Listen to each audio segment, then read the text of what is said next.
У тым, што лёгкую атлетыку недарэмна называюць каралевай спорту, арганізатары спаборніцтваў пераканаліся ў чарговы раз. У Маладзечна прыехалі больш чым 250 удзельнікаў з розных рэгіёнаў Беларусі.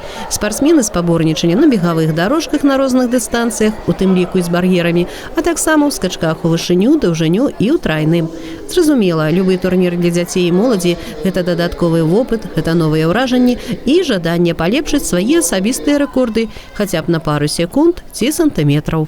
Мой личный результат – это 1,54 м, и сегодня я взяла 1,50 м. Могла, конечно, лучше. Я приехала на соревнования бег 60 метров и 600. Я думала, что я прибегу на первое, либо на второе место. Соперники, они быстрые и сложные. Крытых манежаў, якія падпавядалі сучасным нормам і патрабаванням для лёгкаатлетаў, у Беларусі не так і шмат. Таму ў халодны перыяд года і спаборніцтва праводзіцца менш для школьнікаў. У Маладзечна юныя спартсмены прыязджаюць з задавальненнем. Тут пару год таму праводзіўся рамонт і было заменена пакрыццё па ўсёй плошчы манежа. Дарожка атрымалася універсальнай і для скачкоў, і для спрынта.